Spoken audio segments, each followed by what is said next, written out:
Hello friends, Radhe Radhe. તો friends, અમારી ચેનલમાં તમારું હાર્દિક સ્વાગત છે. તો આજે આપણે બનાવવાના છે ગુજરાતી સ્પેશિયલ થાબડી પેડાની રેસીપી. ખૂબ જ ઓછા ખર્ચામાં અને કોઈ પણ જાતના કલરના ઉપયોગ વગર ઘરે જ મીઠાઈની દુકાન જેવો કણીદાર થાબડી પેડા તૈયાર કરીશું. તો આ વિડીયોને અંત સુધી જરૂરથી જોજો. અને આ વિડીયો જોતા પહેલાં અમારી ચેનલ સબસ્ક્રાઈબ ના કરી હોય તો પ્લીઝ પહેલાં જ સબસ્ક્રાઈબ કરી લો. અને હા, આવી નવી રેસીપી જોવા માટે બેલ આઇકન જરૂરથી દબાવજો. તો ચલો હવે રેસીપી સ્ટાર્ટ કરીએ. તો સૌપ્રથમ થાબડી પેડામાં કઈ કઈ સામગ્રી જોઈએ એ જોઈ લઈએ. તો સૌપ્રથમ મેં 1 લીટર ફૂલ ફેટવાળું દૂધ લીધું છે અને 230 ગ્રામ જેવી ખાંડ લીધી છે. અને આ ખાંડને મેં અડધી 2 વાટકીમાં કરી લીધી છે. તમે ઘરમાં રહેલી કોઈ પણ 1 વાટકીના માપથી ખાંડ લઈ શકો છો.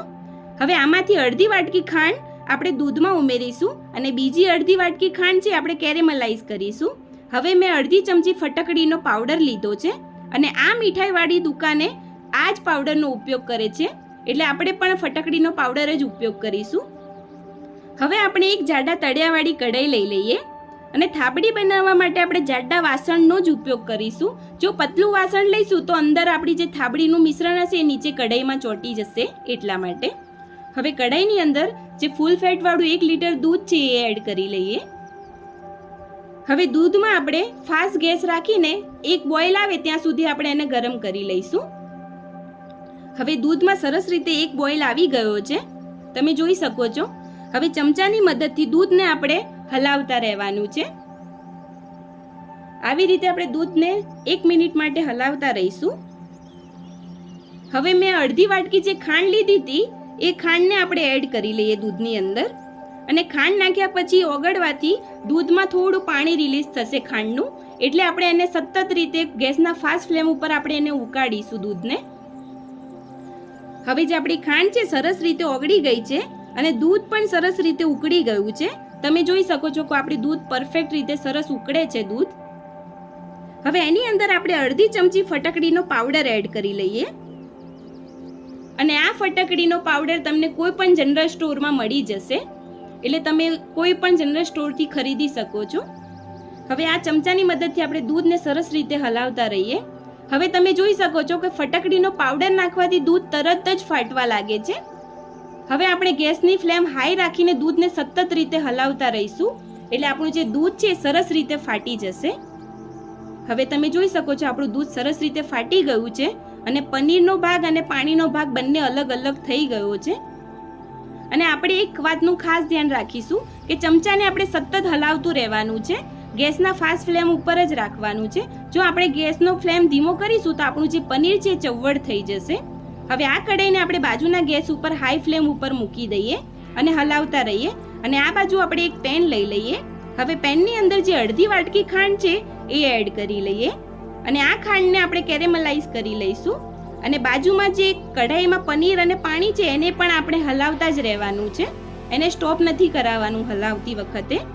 હવે કેરેમલાઇઝ કરતી વખતે ખાંડ ઓગળી જાય પછી જ આપણે ખાંડને હલાવીશું. હવે જે આપણી ખાંડ છે થોડી ઓગળવા લાગી છે. હવે ચમચીની મદદથી આપણે સરસ રીતે મિક્સ કરી લઈએ. પછી તરત જ પેનને આપણે ઉતારી લઈશું. વધારે ગેસ પર નહીં રાખીએ, નહીં તો જે થાબડીમાં બળેલો સ્વાદ આવશે, એટલા માટે આપણે કેરેમલાઇઝ વધારે નથી કરવાનું, ખાંડ ઓગળે ત્યાં સુધી જ કરીશું.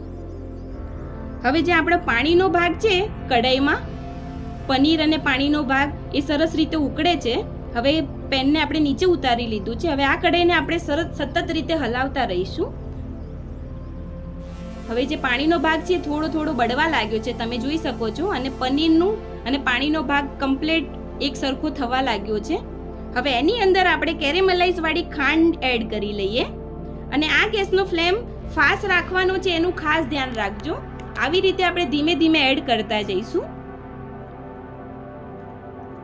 હવે સતત એને હલાવતા રહેવાનું છે ગેસના ફાસ્ટ ફ્લેમ ઉપર.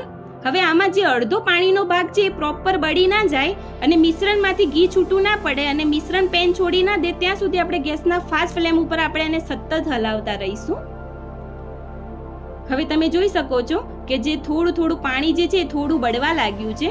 હવે એની અંદર ફ્લેવર માટે 1/4 ટીસ્પૂન ઇલાયચી પાવડર એડ કરીશું, એટલે કે 1 ચમચીનો ચોથા ભાગ જેટલો ઇલાયચી પાવડર એડ કરવાનો છે. હવે તમે જોઈ શકો છો મિશ્રણમાંથી પાણી બળી ગયું છે અને ઘી પણ છૂટું પડવા લાગ્યું છે. અને મિશ્રણ પેન છોડવા લાગ્યું છે એટલે આપણે સમજી જવું કે જે આપણું થાબડીનું મિશ્રણ છે એ સરસ રીતે કમ્પ્લીટ થઈ ગયું છે અને જે થાબડીનું મિશ્રણ એકદમ દુકાન જેવું કણીદાર જ તૈયાર થયું છે. તો હવે ગેસનો ફ્લેમ બંધ કરી દઈએ અને ચમચાની મદદથી મિશ્રણને આપણે સતત રીતે હલાવતા રહીશું, જેથી આપણી કઢાઈ ગરમ છે તો આવી રીતે હલાવીશું તો આપણું જે મિશ્રણ છે એ ચવડ નહીં થઈ જાય અને સરસ રીતે ઠંડુ પણ થઈ જશે. તો તમે જોઈ શકો છો આપણું મિશ્રણ કમ્પ્લીટ રીતે ગેસનો ફ્લેમ બંધ કરીને ઉતારી લીધું હતું અને સરસ રીતે ઠંડુ થઈ ગયું છે. જેમ ઠંડુ થશે એમાં મિશ્રણ આપણું ઘટ થવા લાગશે. તો હવે તમે જોઈ શકો છો કે થાબડીનું જે મિશ્રણ છે એ પ્રોપર રીતે ઠંડુ થઈ ગયું છે અને એકદમ ઘટ થઈ ગયું છે. હવે આવી રીતે આપણે હાથમાં થોડું ઘી ગ્રીસ કરી લઈએ જેથી હાથમાં મિશ્રણ ચોંટી ના જાય. હવે થોડું મિશ્રણ હાથમાં લઈને નાની નાની સાઈઝમાં આપણે પેડા વાળી લઈશું. આવી રીતે થોડું મિશ્રણ લઈ લઈએ અને નાની સાઈઝમાં ગોળ રાઉન્ડમાં પેડા તૈયાર કરી લઈએ. હવે ઉપરથી ગાર્નિશ માટે મેં થોડી બદામની કતરણ એડ કરી છે જેથી લુક વાઇઝ પણ સારું લાગે અને બજાર જેવો લુક આવે એના માટે. હવે આપણું જે પેડો છે તૈયાર થઈ ગયો છે. હવે આવી રીતે આપણે બધા જ પેડાને સરસ રીતે તૈયાર કરી લઈશું પેડાનો શેપ આપીને. તો તમે જોઈ શકો છો કે મેં બધા જ પેડાને થાબડી પેડાને સરસ રીતે તૈયાર કરી લીધા છે રાઉન્ડ શેપ આપીને. અને આવી રીતે તમે પણ એકવાર જરૂરથી આ રેસીપી ટ્રાય કરજો, ખૂબ જ ટેસ્ટી તૈયાર થાય છે. હવે આપણે એક પ્લેટ લઈ લઈએ અને પ્લેટની અંદર થાબડી પેડા સર્વ કરીએ અને આ પેડા ખાવામાં એકદમ મીઠાઈની દુકાન જેવા જ તૈયાર થયા છે. તો તમે પણ આ રક્ષાબંધન પર તમારા ભાઈ માટે થાબડી પેડાની રેસીપી જરૂરથી એકવાર ટ્રાય કરજો અને આ થાબડી પેડા ઘરમાં રહેલી 3 સામગ્રીથી જ તૈયાર થઈ જશે. તો મિત્રો તૈયાર છે એકદમ મીઠાઈની દુકાન જેવા થાબડી પેડા. તો તમે મિત્રો જોઈ શકો છો કે આપણા જે થાબડી પેડા છે એકદમ સોફ્ટ તૈયાર થયા છે અને એકદમ દુકાન જેવા જ મીઠાઈની દુકાન જેવા જ કણીદાર થયા છે. તો મિત્રો તૈયાર છે મીઠાઈની દુકાન જેવા થાબડી પેડા. તો તમને આ થાબડી પેડાનો રેસીપી વિડીયો કેવો લાગ્યો એ કમેન્ટ જરૂરથી કરજો અને વિડીયોને લાઈક કરજો, શેર કરજો અને હા, હવે નેક્સ્ટ રેસીપી કઈ જોવા માંગો છો એ કમેન્ટ જરૂરથી કરજો અને અમારી ચેનલ સબસ્ક્રાઇબ કરવાનું ના ભૂલતા. હવે ફરી મળીશું આવી નવી સરળ રેસીપી ટિપ્સ સાથે. રાધે રાધે.